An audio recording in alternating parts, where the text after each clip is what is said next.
bill gives the authority to the police officers to work with immigration. It's not fair. So I just want you to please, every one of you to think if you really want to give this vote. I know the person who put this bill, he wants to, fix a lot of problems. I understand. Like I say, I'm a mother who worry about my daughter's safety, police, and I want you to remember about HB 56. I was here. And many of my friends left because they were afraid. No many stay here to fight. A lot of people, we stay here and fight, okay? But not many couldn't stay because they were afraid and they left. Okay, so if you was not here when it was in 2011, I want you to start, talking to people so you can see how hard it was back then when they passed that bill. Thank you so much. Thank you, Ms. Patina. Does any of the members of the committee have any questions to be addressed to the three speakers? If not, the amendment that Representative Yarborough has, that'll be introduced next week. Okay. And that concludes the public hearing on HB 7. And at this point, I'm going to turn the hearing back over to Judge Hill. Okay. Thank you, Mr. Wadsworth. I appreciate you taking over. I had a bill I had to deal with in Ways and Means, so we're now going to have a public hearing on HB 8. Representative, yes, ma'am. Please come on up and explain your bill, please. Representative Drummond talks about HB 8. Thank you, Mr. Chair and the esteemed committee. This bill is identical to what we had in session that passed out of this committee on last session and got on the Senate's floor, and because of other things, it did not even come up in the Senate. And it's the same bill that will help us not only to be able to regulate vaping, but it will give us the enforcement dollars to be able to do so. It will create about $2.5 million for ABC as well as ALEA to vape. It will create some gestation programs for those violators that are in school. But this is the same piece of legislation this committee passed last year. That's it, Mr. Chair, and I entertain any questions. Anyone have any questions for Representative Drummond? So seeing none, I think we've got some people who want to speak. Thank you. We have 4 opponents. Mr. Givhan, I'm going to let 3 of them speak, so pick which 3 you want. Okay.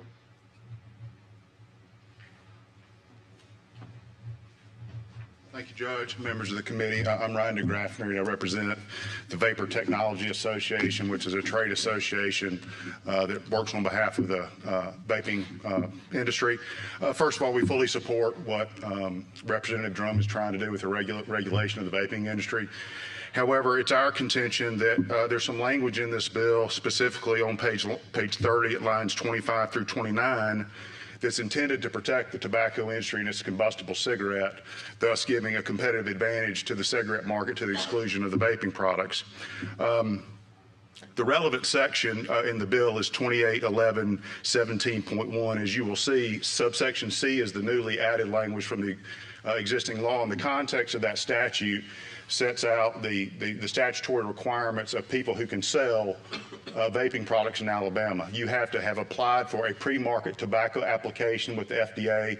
I'm glad to answer any questions about that if those of you don't know what that is, but talk about it after just due to time constraints. But nevertheless, the way the language in the bill reads is if you meet all these requirements, then you are allowed to sell in Alabama. However, there's 2 sentences in there that disqualifies single-use vaping products and those with cartridges. Those are referred to in the industry as closed system products, meaning you see people ride around with the big handles of stuff and you can fill that up yourself. That's known as an open system, whereas the others are closed systems, single-use vape product or a cartridge that's inserted into the product.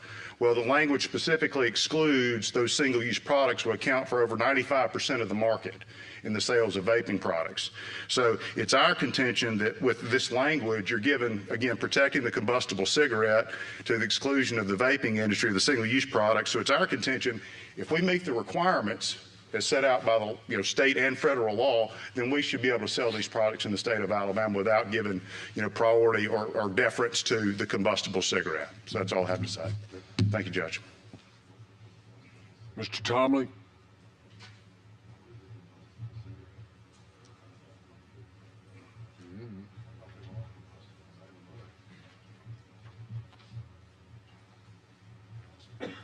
Good afternoon. I'm Randy Tomley. I serve as superintendent for Winfield City Schools, and I'd like to share with you what we've seen over 4 years with vaping in our school district. We have traditionally a top 10 school district in the state of Alabama, and we've lost a lot of instruction time with vaping, especially with our middle school students. And taking you through a 4-year period of that, in 2021 we saw an uptick of this, and so we started talking to our children. Why are you doing this? Where are you getting this from? After speaking with them, we started speaking to our local law enforcement. We spoke to our school board attorneys, to our district attorney, and to our judges. And so we use a call-out system called Thrill Share, and we established a parent meeting and told them that it was our purpose that Governor Ivey passed in 2021 that if you are under the age of 21, it is illegal to possess a vape. So we started telling our parents that what we're going to do is call law enforcement, and they will come and write a citation for your child. When that happens, you will have to go to court with them. And so we've been practicing this over the last 4 years. We also had assembly meetings with our students, and we talked to them. And we told them, now we had the parent meeting, but all of you didn't show up. So after I talked to the last student group, and being in a small town, they all knew me. I said, I'm gonna confess my sins. I was your age once. I smoked cigarettes. I tried alcohol. I didn't do dope. And they said, what's dope? And that aged me a little bit, and I had to explain that. And I said, but I did it probably because of either peer pressure or because I got a rush from doing this because I was doing something I shouldn't do. Y'all are doing that for the same reason. Peer pressure, a rush, or it tastes like vanilla ice cream to you. And if it's that third thing, you got a problem. So we started talking to our children, started the citations. 4 years later, this year in the high school, we've had 3 vaping incidents. In the middle school, we've had very few. We have put in the vape detectors. The vapes do not belong in our school district. Thank you. Thank you, sir. Mr. Albers? Ms. Albers, I'm sorry.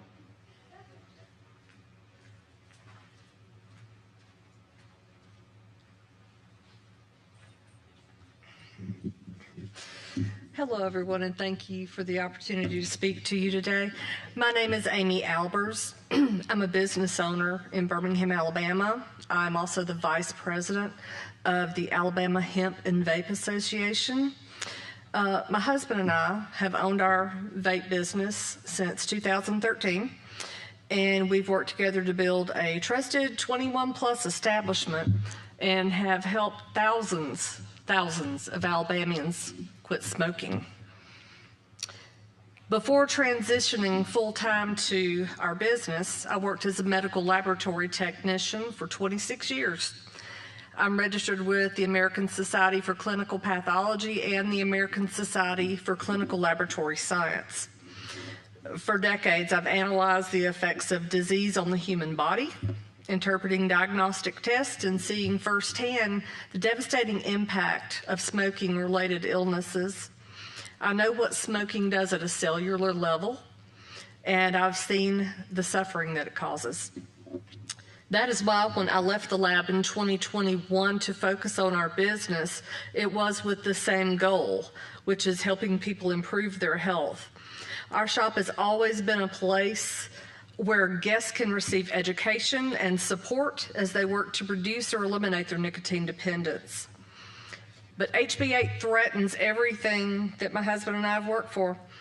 This bill does not protect public health, it protects big tobacco. Year after year, this bill has been introduced, and the only winners are cigarette companies that stand to regain their customers by eliminating 90% of the inventory that specialty vape shops like ours carry. HB 8 would impose an unnecessary product registry designed to make it impossible for small businesses to operate. It unfairly groups 21 and up specialty vape shops with convenience stores, despite the fact that our industry has implemented self-regulation, ID verification, and strict age restrictions that go beyond what is even required by law. We are not the source of youth access, yet we are the ones being targeted and affected the most. The reality is that youth vaping rates have already declined, as you heard from the gentleman that spoke before me. The best way to address underage use is not through overreaching bans, but by ensuring that vape products are sold exclusively in 21 and up establishments like ours. And if that were the case, the youth access problem would probably be about 95% solved. It's not that we're against regulation. We're just against unfair regulation. We need reasonable policies that distinguish between specialty vape shops and convenience stores. We need fair permitting and registry requirements that do not destroy small businesses while allowing big tobacco to thrive. We need to ensure that non-nicotine substances like CBD are not included in the language of this bill, as they do not even fit the definition of an ENDS product, ENDS, electronic nicotine delivery system.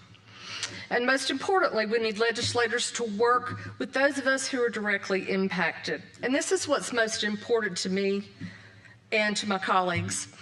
The HVA and its members want to be part of the solution. We're the ones who deal directly with the public. We take our responsibility very, very seriously, and we actively prevent youth access now. We educate consumers, we support responsible legislation and regulation. We want to work with legislators to identify the real problems and craft fair solutions that actually address youth access without destroying businesses like mine and taking away adult consumers' choices. In closing, HB 8 is not a public health bill. It is a corporate protection bill, and I urge you to stand with small businesses, stand with the thousands of Alabamians who rely on these products, and vote no to the language on this current bill. Thank you very much. Thank you, ma'am. I have two more folks that wanted to speak. One of y'all like to speak? Come forward. And state your name, please, ma'am. Thank you, Mr. Chairman. My name is Molly Cole, and I represent the Alabama Hemp and Vape Association. I would like to express some concerns about HB 8 in its current form and to propose necessary amendments that would ensure a fair and effective regulation for this industry. However, I do want to start off by just providing a little bit of information that over the last 15 or so months, with the tobacco compliance that have been checked through, 315 records have returned that have shown that youth access has been allowed. However, this has been in your convenience stores. This has been in your gas stations. Of this 315 number, only 6 of those have been found in our southern Alabama stores for vape products. Those have also since been taken care of. First and foremost, this bill is premature given the fact that we are still awaiting a Supreme Court decision in FDA versus Wages and White Lion Investments. This case challenges whether the FDA overstepped its authority in regulating electronic nicotine delivery systems. The outcome could fundamentally change how these products are governed at the federal level. If HB 8 passes without allowing for this decision, we are risking enacting state laws that may become obsolete or legally questionable within months. To address this, we propose that we're able to extend the deadline and carry this bill forward. Beyond that, HB 8 fails to strike a fair balance between regulation and the survival of independently owned vape shops in Alabama. Right now, the bill unfairly targets vape shops while exempting convenience stores.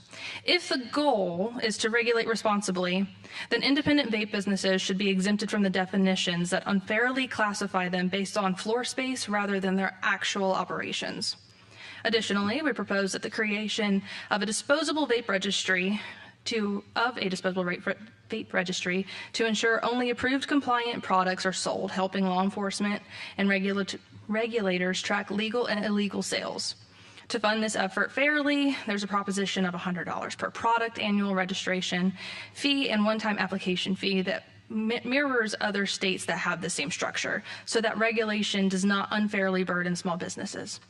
Further, HB 8's penalty structure is excessive, penalizing entire companies rather than individual locations for infractions. We propose amendments that ensure fines are assessed per location, just as they are for alcohol and tobacco violations. Speaking of fairness, HB 8 imposes overly restrictive advertising bans that go beyond alcohol regulations. If stores can have neon signs and window advertisements, why should vape shops have or be prohibited from the same? We propose aligning marketing and signage laws that govern alcohol and tobacco to ensure equal treatment for all 21 plus products. Finally, we propose the creation of a prohibition registry maintained by ABC, the Attorney General's Office, and the Department of Revenue to track and update non-compliant products. This ensures effective enforcement without punishing compliant businesses. I also want to emphasize that our goal is not to delay regulation, but instead to get it right. We appreciate that the sponsor and supporters of this bill are open to conversations and recognize the importance of creating an opportunity for all stakeholders to achieve their goals while keeping Alabama's small business infrastructure intact.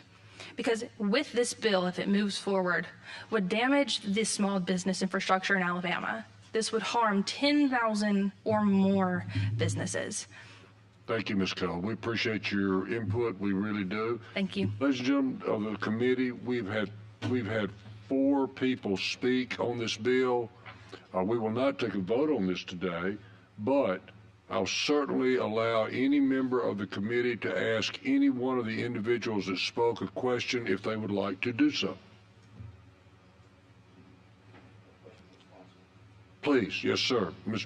Representative Drummond, would you please come back up? There's a question for the sponsor.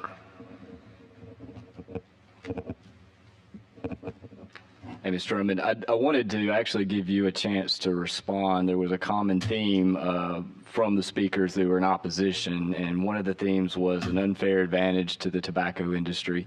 And the second was an idea of 21 years, and I thought I saw that in your bill, so I wanted to give you a chance actually to respond to that, if you don't mind. Well, first, I don't think that this bill gives an unfair advantage to tobacco companies. If you all will remember what I told you before, when we constructed this bill, we talked to every affected entity possible. We have worked this bill. We work with tobacco folks. We work with Voices for Children, anybody who had an interest. We work with them. The tobacco folks, if you had them here now, they can tell you they're not happy with this bill. We've got to do something about vaping. And as far as small businesses are concerned, many keep referencing the registry. The registry is already the law in the state of Alabama. It is not being enforced. That's why we brought the legislation, because ABC did not have the funds to go out and enforce the vaping laws that are currently on the book.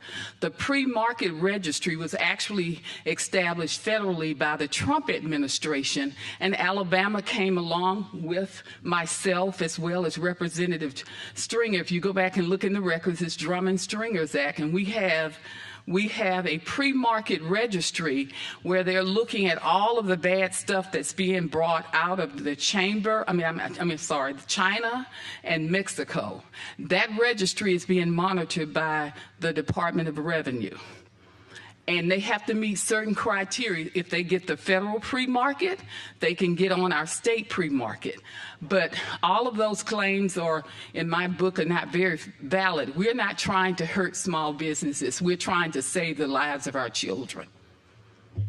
Okay. Thanks, Ms. Drummond. Any other questions for Ms. Drummond or any of the speakers? Okay, seeing none, we will close the public hearing. We will not vote on this public hearing today. We will, and we're off next week. So this will give y'all 2 weeks to talk to the various members of this committee. But we will take this back up in 2 weeks when we come back from our spring break. So if you're here for that bill, thank you for coming very much. By the way, you're obviously welcome to stay for the rest of our intriguing meeting, but, you know, I figured if you're here for one of those 2 bills, that's why you came.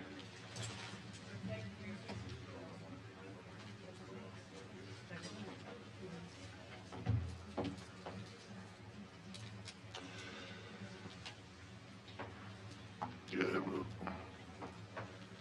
I cleared the room a little bit.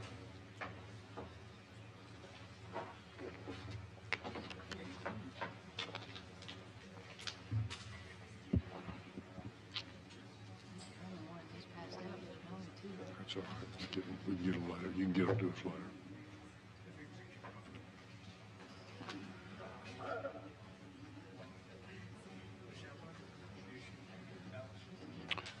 Okay, ladies and gentlemen, we're going to go on with our regular meetings now. We will take votes on these next bills. HB 53, Representative Sellers.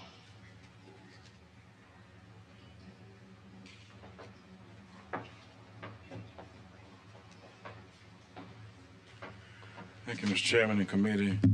Thank you, Mr. Sellers. HB 53, under existing law, it is the policy of the state to assure that minor children have frequent and continuing contact with parents who act in the best interest of their children. This bill will create a rebuttable presumption that joint legal custody and substantial parenting time for both parents is in the best interest of the child, except in the cases of domestic and family violence. This bill would also require the final order of the court in certain custody determinations to address parenting time during holidays and other matters. And this is a sub-bill, ladies and gentlemen. You've all been given a copy of this bill. Is there a motion to introduce the sub? Thank you, Mr. England. Is there a second? And there's a second. So there's a motion and a second to introduce the sub. Is there any discussion about that? Seeing none, all in favor say aye. Aye. Any opposed? So, Representative Sellers, your sub is in play, and is there anything else you wish to add? Thank you, Judge, for working with us. You're welcome. All right, we've got some questions. Mr. Tillman, you had a question? Mr. Chair, at the appropriate time, I move for a favorable report. Okay. Mr. Bernier? I have a question. Sure. I want to comment. Representative Sellers, I know you worked very hard on this case, on this bill. As you know, I practice exclusively domestic relations and have now for almost 32 years. I've read the bill. I like the bill. I like it in its form that it's in now. I know that what you've essentially done is you're codifying what good judges already do and what some cases have tried to get the judges to do that have come out of the Court of Civil Appeals and out of the Supreme Court. So I commend you for your work. I thank you for bringing this. I think it's going to help the domestic relations judges that haven't been doing things extremely well. In some of these smaller counties, it's the district court judge that never practiced domestic relations, and this is going to give them straightforward bullet point things that they need to be addressing and including in their orders, and I thank you for your work on this. Thank you. With that, I move for favorable passage. Okay, I will let you second Mr. Tillman's motion. By all means, Mr. Robbins. Representative Sellers, I have one question, and this is a question of circuit judge that I have that represents his circuit is Coosa and Clay, and he had a question on, and I'll just basically on line 107, that section where the court shall designate the parent's residence, which contains the school zone of the child. On which parent are we talking about? If it's if you've not granted in any joint physical custody order that does not designate a primary physical custodian, so you haven't designated a primary custodian, so how do you determine which school zone, which parent are we talking about here? I guess that would go to... I believe it'd be the primary physical custodian. But in this case, there's been no designation as the primary physical custodian. Sir, go ahead, Mr. Bernier. I think that's what it's doing, even though there's not a designation of primary. It's designating one of their addresses for school purposes. Yes. So it's not designated primary, but it's for the schools to know what zone they're supposed to be in. The judge can put that in. Yeah, the court shall. Okay, so really, I mean, obviously the judge could decide, but there's no parameters, and the judge could sue mom or dad. Yeah. He or she, that judge would have any Judge choice. could pick what they think is the better school zone. Yes. And Okay. it not have anything to do with who's necessarily primary or has that designation, but at least gives clarity about where the child's to be signed up to go to school. Okay, that answers the question. I can relay that back to him. Any more questions? Thank you, Mr. Robbins. We have a motion and a second for a favorable report. If there's no more questions, all in favor, please say aye. Favorable report on your sub. Representative Sellers, thank you a lot. Thank you, Judge. Thank you. We appreciate you.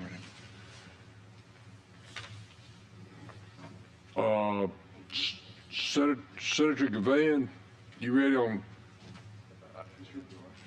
Yeah. Senator Givan, please go right ahead, but isn't this pretty much the same thing as House Bill 202? I'm not aware of the companion bill, but it should be, assuming the same amendment was made, because I think the way it was originally worded was to local law enforcement, and this opened it up to ALEA, something, so the engrossed version has that. I think Senator, I believe we did. Okay. I believe it is the same bill as we came out of our committee. I'd move to give This the bill a lawyer favorable says report. it is. You're right. So, okay, there's a motion for a favorable report. All in favor, say aye. Okay. I missed that. Oh, thank you. Thank you. My law school classmate's trying to help me out for once. And I appreciate him doing that. Ladies and gentlemen, there's a couple I meant to say that we're going to carry over. We're going to carry over SB 82. Mr. Faulkner is working with that bill, and we're going to carry over SB 358 because Representative Brinyard asked us to carry that one over. So obviously, we're certainly going to do that. SB 118. Senator Barfoot, you got this? Okay. I don't know. There's Givan. Okay, I'll get you in a minute. Mr. Brown, please. Thank you, Mr. Chairman. We'll talk about Senate Bill 118. Sure. Thank you, Mr. Chairman. What this is, if you remember back, we passed the NIA's law out of this very committee in 2021. What this does, it just updates NIA's law, keeps the same standards in place of an evidentiary hearing, and it would include the solicitation, attempt, or conspiracy to commit murder, as well as shooting or discharging a firearm, explosive, or other weapon into an occupied dwelling, building, railroad locomotive, railroad car, aircraft, automobile, truck, or watercraft. And this keeps the same standards as that are currently working with the NIA's law. It just adds those crimes to the possible ones that a judge could have a hearing on. Questions? I was just going to make a motion for the favorable at the appropriate time. We got a motion for a favorable report. Are there any questions? Motion and a second. Seeing no questions, all in favor, please say aye. Aye. Any opposed? Okay, sir. Favorable report. Thank you a lot. Thank you, Mr. Chairman. Thank you, members. If y'all will look at SB 178, we just took this up on the House floor this morning. It was House Bill 307. It was we took it up Tuesday. It was the one about the speedy trial.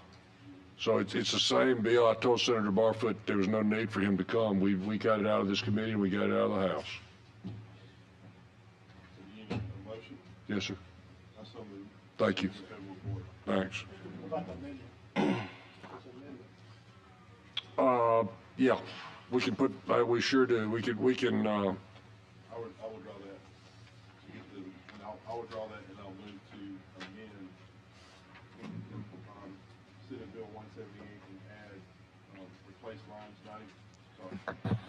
replace lines 94 to 95 on page 4 with the following through 41-19-12 Code of Alabama 1975, And also add section 3, presiding circuit judge of each circuit in his or her discretion and the best interest of justice may reassign a case to any other circuit or district judge in the circuit without regard to division or speciality.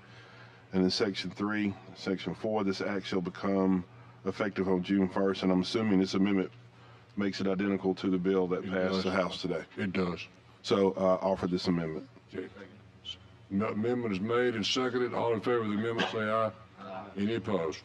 And I'd like to renew my motion to give the bill a favorable report as amended. Favorable report is amended. Okay. Any questions? All in favor, please say aye. Aye. Any opposed? Thank you. Okay. Thank you very much. Senator Kelly. Senate Bill 40, is this the same as yours? Was it the same as yours, Mr.? Yes, sir. I do have an amendment. Once we adopt the amendment, this will be an identical to HB 216, the hold harmless agreement relating to the overall suicide prevention program where you can voluntarily surrender your firearm. All right, go ahead with your, offer your amendment. All right, so I can go through line by line or simply state the original bill had state and local law enforcement as a part of a place in which you could surrender your weapon. We struck that language from the House version, and so with this amendment, it'll take that language out, and so it limits the participants of the program to be a federal firearms licensed dealer or gun store, and that'll be the location that this program would be administered through, and no longer applies to county and municipal law enforcement. Okay. I'd make a motion, if so pleases you, Judge. Second. Okay, the motion made to adopt that amendment, which does make it exactly the same as Representative Betzo's bill. Yes, sir. All in favor, please say aye. Aye. Any opposed?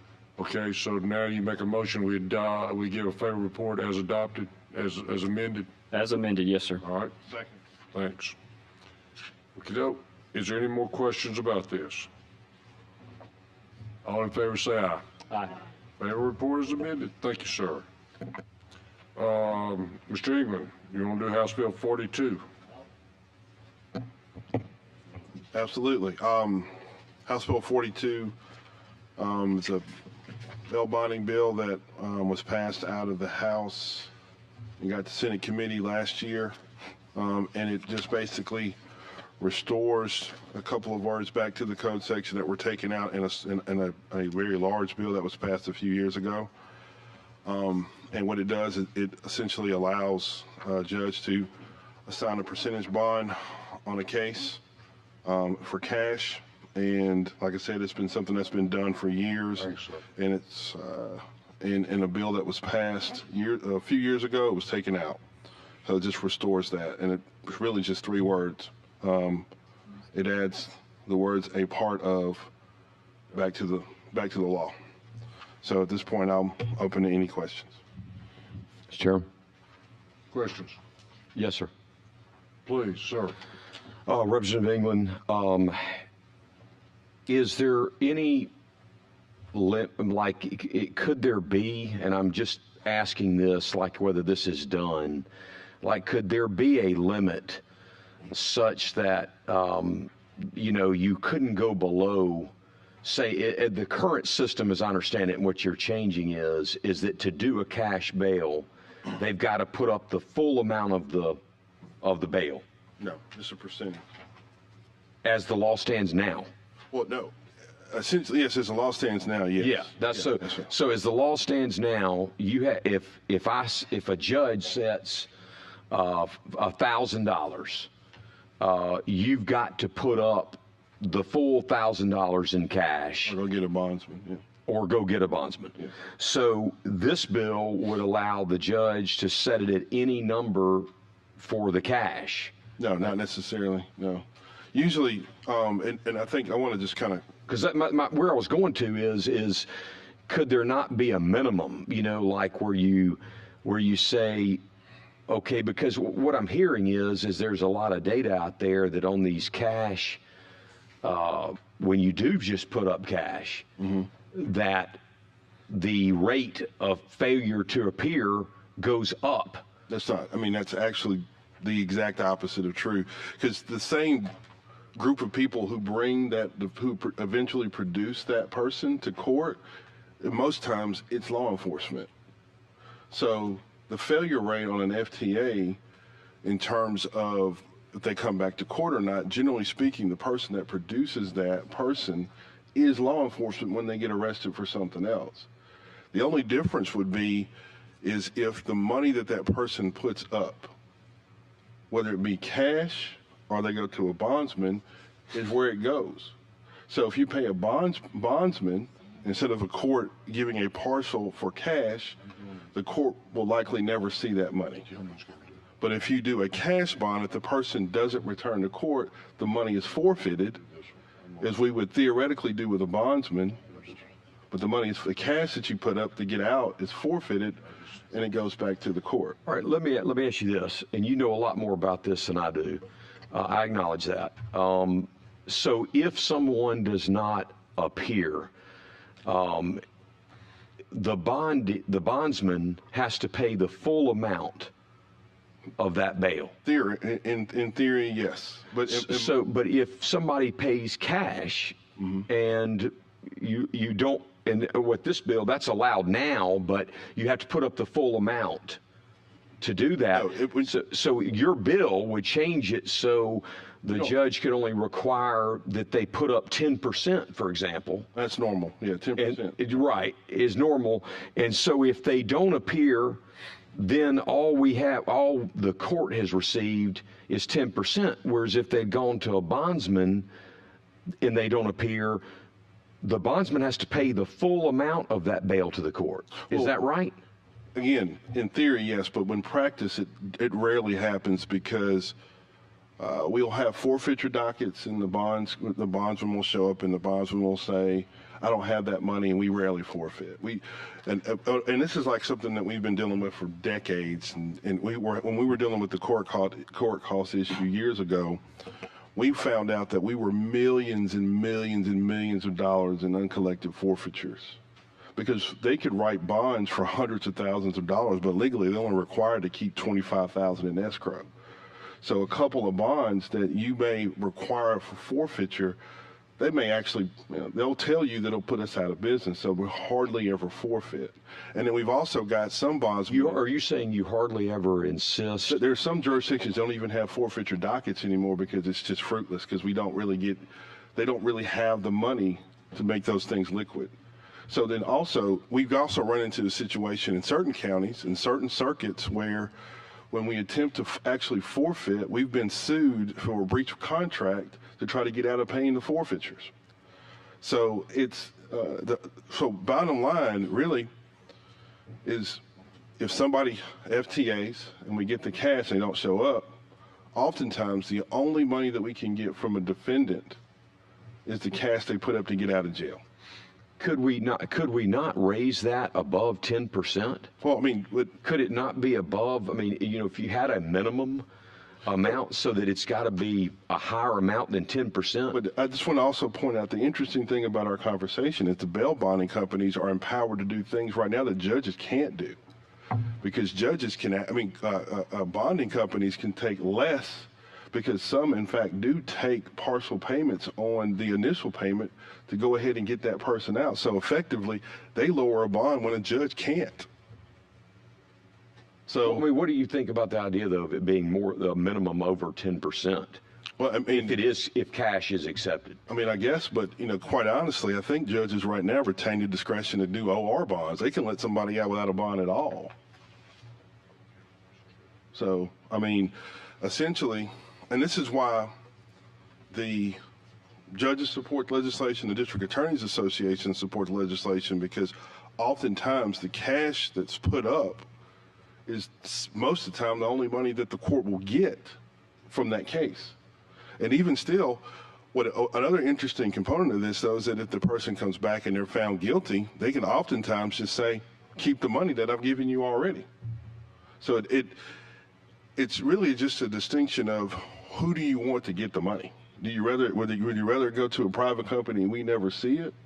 And then ultimately, we end up doing the work anyway, because sometimes bondsmen don't realize where their client is until they get picked up by another agency. And they show up in court just like they do, and they say, well, here he is. Or would you rather a judge who actually knows that person and is making the assessment based upon that risk that person presents versus how much money they can pay me, making a decision about how much that percentage of that bond should be? Because to me, it sounds like a better interest decision based on public safety would be the judge who's familiar with that person, making a decision, okay, here's your percentage bond. If you give me this much money, you can get out, versus somebody who's only interested in making sure they make money off of this case, making that decision and then effectively lowering the bond that the judge can't do right now. So to me, in the interest of justice and public safety, would make more sense that the person who's most informed about the status of the defendant and their ability to either reoffend or to come back to court makes a decision, hey, you pay me 10% cash and you can get out, versus going to a bondsman who may not even require them to pay the entire amount to get out in the first place. And I thank you, because that is helpful. Judge, I don't know, this is a, this minimum idea of it just being 10% is what seems to bother me, is that I guess the judge has the discretion, if Chris' bill passes, to put it at whatever level they want. Do you, I guess I was asking about, you've been on the bench, you've done this, so none of us have. So do you follow? I'm trying to think that there should be some minimum level that, yeah, the judge has discretion, but to just say, okay, you know what, I'm going to set it at $20 or you know, yeah. Usually, we're not talking about substantially large felonies anyway. These are basically misdemeanors and lower level felonies. And generally speaking, every judge has the discretion at this very moment to give an OR bond and let somebody go without paying a dime. That will not change. That's part of a discretion the judge has now. Okay. And OR bonds are used for various reasons, because most of the time you have somebody who's been incarcerated that has a significant drug problem, can't afford to get out, and the way to get them to their help is to OR them and then send them to a drug program or whatever, or mental health. That's what we do often in mental health courts and stuff like that. But on the other hand, usually the amount of the cash bond matches how much money it would cost you to pay the fines and court costs on lower level cases, and it's just enough to make sure you get out, but also enough to have skin in the game to make sure you come back. So it's just not in the best interest of a court to give you a $20 bond, because it wouldn't cover anything. But also, if I'm going to give you a $20 bond, I'm just going to OR you anyway, because there's other issues out there why I'm releasing you in the first place. So there's really no incentive to give a ridiculously low cash bond, because you wouldn't get anything out of it anyway. I will tell you how I did it, David, really. And Chris is right. Most of the time, these individuals that I would be looking at would be either misdemeanors or burglaries, you know, what I'm calling a C level. If within 72 hours, you've got to have a hearing on these people. So you've got to bring them up, and you've got to try to make some determination. You know, who are they? Where are they? Where do they live? How can you get a hold of them? When can you set them a court date? You know, some information from them. As a general rule, if I had an individual on a low-level offense that was still in jail, I would give him an OR bond, but what I would do is, because I had community corrections in my circuit, I would simply make a condition of his bond that he go to community corrections, because what I generally found is what Chris is saying is correct, and that is that individual needed some monitoring. We needed to put that guy on a color code, and we needed to have touches with him so that we knew where he was and how we could contact him, and having him call in to our community correction program every day. And when his color was, you know, red or blue or whatever color it was, that he had to come in and actually, you know, see him face to face. Worked pretty well to get them back to jail. I liked ORing them with community corrections, because it did two things. It gave me the touches with them that I felt like we needed, and it put them in connection with the individuals that I felt like would be most likely to help them in whatever the situation issues was that brought them into court in the first place.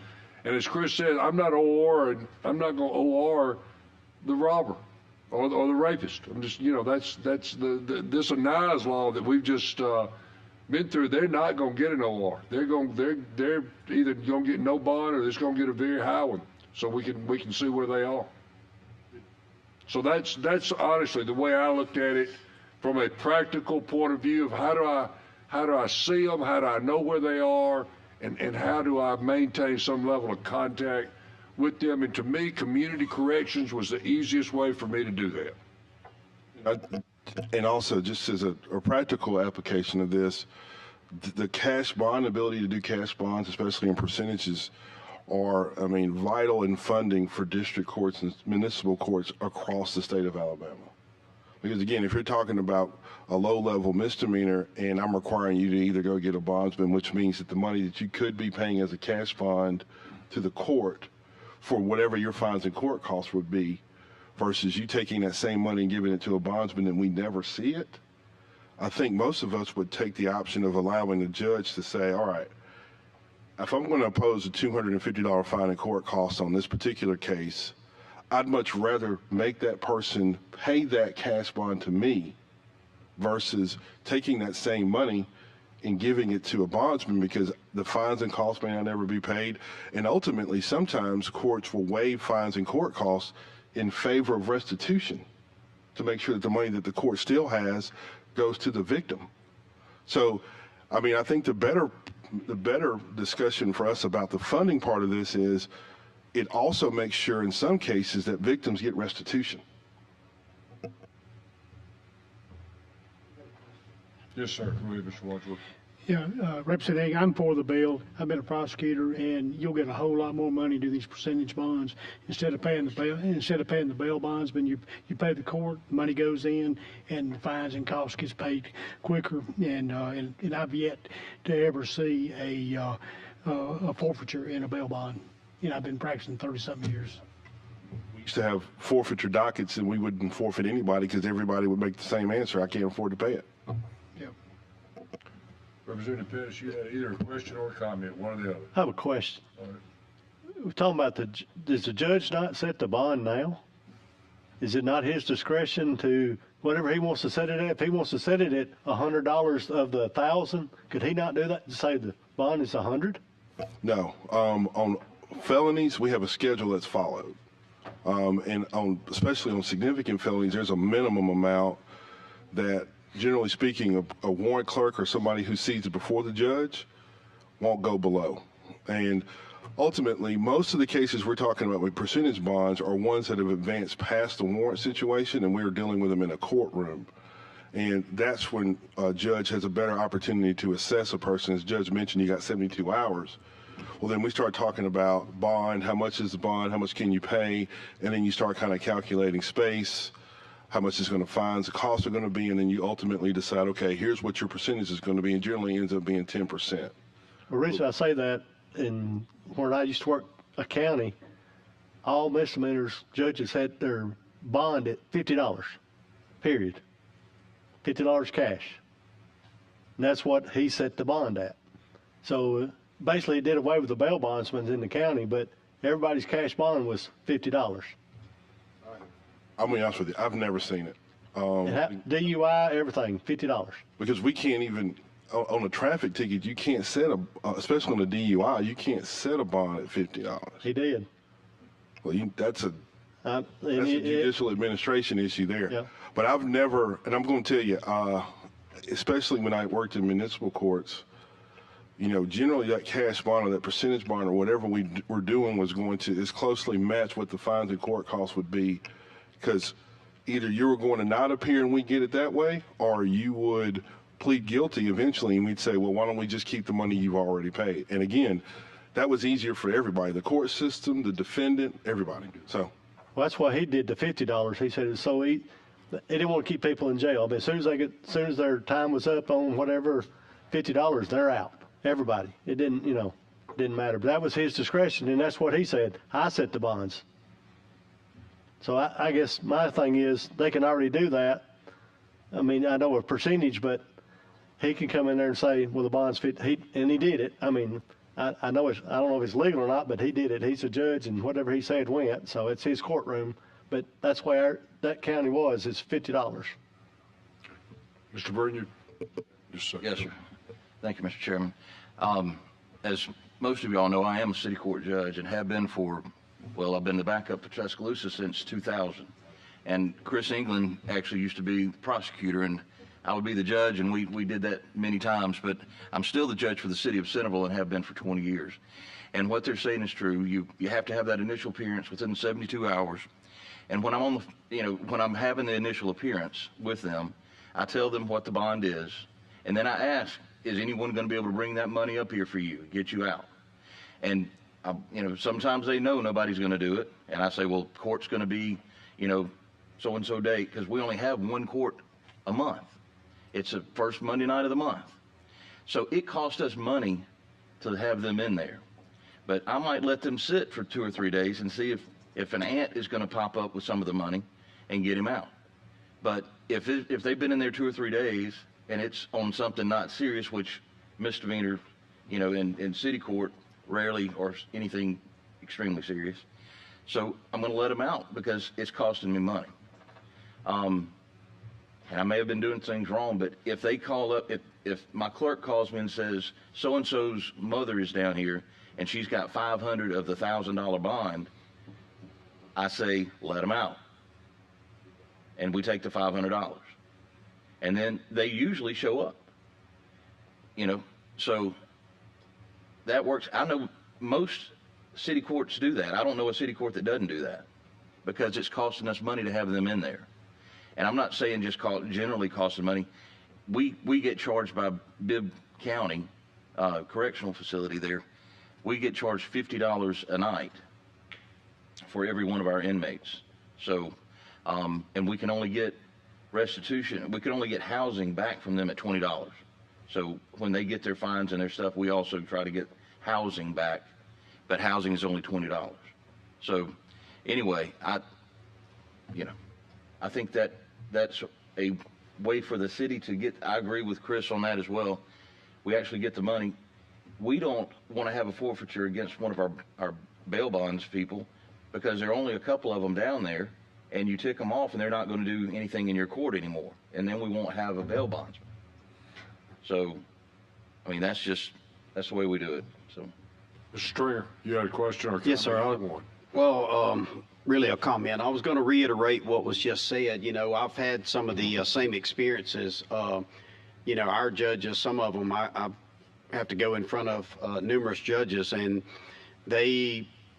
some of them select the amount of bond that they want to give out, and then we've had some that are going through the smaller cities that are doing what you were saying, which is they will set a bond and then they're reviewing it within a couple of days to keep somebody from sitting in jail for close to 30 days on a misdemeanor and making a whatever it takes to get them out, because pretty much all the small cities in Mobile County are doing similar, holding their inmates at the Metro jail, which is charging a pretty good amount per night. So I think we're already doing some of that, what you're saying now. So, Ms. Almond, did you have either a question or comment, either one? Just brief comment. I just the circuit judges I spoke with have continued to do percentage bonds the entire time, and have a standing order to do so, and just like apparently y'all are still doing in municipal court as well. So just wanted to,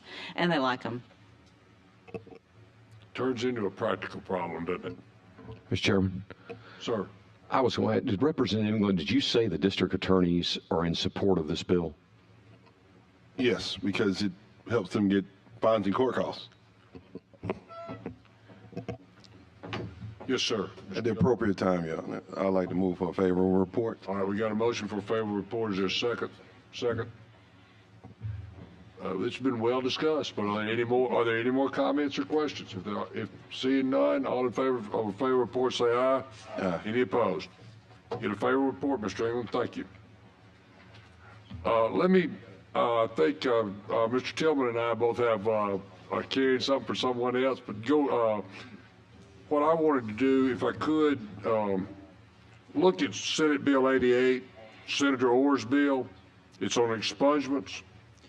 What the law says now is that if the district attorney or the prosecuting authority does not file an objection, then the court shall rule without a hearing. All this does is whether the prosecuting attorney files an objection or not, the court has the option to set a hearing if it so desires. Is it mandatory they set a hearing? No. Okay. No, it's absolutely optional with the court. I've been asked this. I was asked this question: why, if the district attorney did not object, would you set one? And my answer is, I cannot think of a reason in the world why I would set one if the district attorney didn't object. Nevertheless, there might be a situation where I would.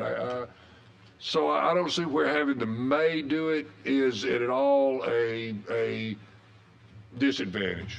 Appropriate time, move for a favorable. Yeah, a comment, Judge. Sir? I did have a comment. Please. And well, I guess more of a question than a comment. If the judge does decide to set this hearing, are we not relitigating something that was already previously dismissed, or the person completed a diversion program to be eligible for the expungement? It would be, but there's a difference in an expungement and a dismissal. No, I'm saying the categories for the expungement, because the Alabama law they give you certain category that you have to fall in. A not guilty plea, completing a diversion program, a dismissal under those laws, and then you apply for the expungement. And that's my understanding. Yes. Yes, sir. So if they get the dismissal and then apply for the expungement, the judge could have a hearing on it or could not. It would be optional. Like I said, Mr. Tillman, if the DA did not object to the expungement, I cannot imagine having the hearing. I know, wasting time. But I got you. Nevertheless, apparently there was some judge that wanted us to at least look at this, and I don't see any problem with giving them that option if they so choose. So I would ask for a favorable report. I'd make a motion for a favorable report. Is there a second? Second. Any more discussion? All in favor say aye. I will tell Senator Orr that he gets a favorable report on this bill. All right, Mr. Tillman, are you going to take yes, HB 69? HB 69. It's Representative Givan bill, and it's dealing with the sale and the possession and the transfer of stolen firearms and ammunition concerning Class 1 municipalities. So it creates penalties counter in line with the federal law regarding the transfer to sales of illegal firearms or stolen firearms from that point. Any questions for Mr. Stringer, please? All of this that I'm reading in here is already covered under federal law and state law, so can you explain the need for us to do this for Birmingham? Well, I don't know the need, specifically as far as Representative Givan purpose of it, but I do know that she's saying that it's just limited to Class 1 municipalities. But to answer more questions, Judge, I think we probably need to carry it over. Okay. There's a motion to carry it over? Yes, I'll make it.